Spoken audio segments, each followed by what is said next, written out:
Gold ने पिछले 1 से 2 सालों में निवेश करने वाले लोगों को हैरान कर दिया है। सिर्फ 2025 में इसका रिटर्न 40% से ज़्यादा है। अभी साल पूरा होने में 3 महीने से ज़्यादा समय बचा है।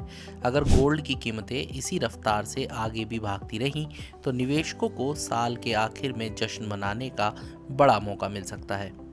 दुनिया में जारी उथल-पुथल को गोल्ड में तेजी का कारण माना जा रहा है। अमेरिका में डोनाल्ड ट्रंप ने राष्ट्रपति बनने के बाद से कई ऐसे फैसले लिए हैं जिससे ग्लोबल इकोनॉमी में अनिश्चितता बढ़ी है। एक्सपर्ट्स का कहना है कि इस महीने अमेरिकी केंद्रीय बैंक फेडरल रिजर्व के इंटरेस्ट रेट में कमी करने की काफ़ी ज़्यादा संभावना है। अमेरिका में आई नई जॉब रिपोर्ट से पता चलता है कि वहां उम्मीद के मुकाबले कम नौकरियों के मौके बने हैं। इसके मद्देनज़र कुछ एक्सपर्ट्स ने इस साल इंटरेस्ट रेट में 75 बेसिस पॉइंट्स तक की कटौती की उम्मीद भी जताई है। इंटरेस्ट रेट में कमी होने पर गोल्ड में चमक बढ़ जाती है।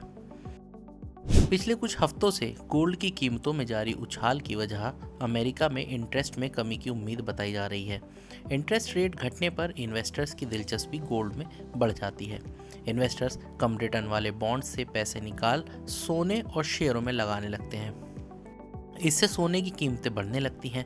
एक्सपर्ट्स का कहना है कि दुनिया में कई देशों के केंद्रीय बैंक लगातार गोल्ड में निवेश कर रहे हैं। इन्वेस्टर्स भी जियोपॉलिटिकल टेंशन को देखते हुए सुरक्षा के लिए गोल्ड में निवेश कर रहे हैं। गोल्ड में केंद्रीय बैंकों का निवेश यूएस ट्रेजरी अमेरिकी बॉन्ड से ज़्यादा हो गया है। 1996 के बाद पहली बार ऐसा हुआ है। इसका सीधा असर गोल्ड की कीमतों पर पड़ रहा है। 2 हफ्तों से कम समय में गोल्ड बीते 5 महीने के कंसोलिडेशन फेज से बाहर निकल गया।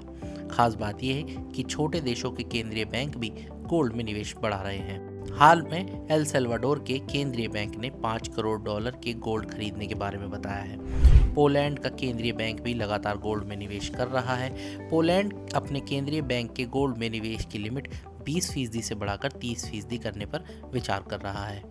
दुनिया भर में इन्वेस्टर्स भी गोल्ड में निवेश करने के मामले में पीछे नहीं हैं। अगस्त में दुनिया में गोल्ड ETF में $5.5 अरब का निवेश हुआ। ये लगातार तीसरा महीना है जब गोल्ड ETF में ज़बरदस्त निवेश आया है। इस निवेश में उत्तर अमेरिका और यूरोप के इन्वेस्टर्स सबसे आगे हैं। अब तक उन्होंने इस साल $4.7 अरब का निवेश किया है, जिससे 2025 साल 2020 के बाद गोल्ड में सबसे ज़्यादा निवेश वाला दूसरा साल बन गया है।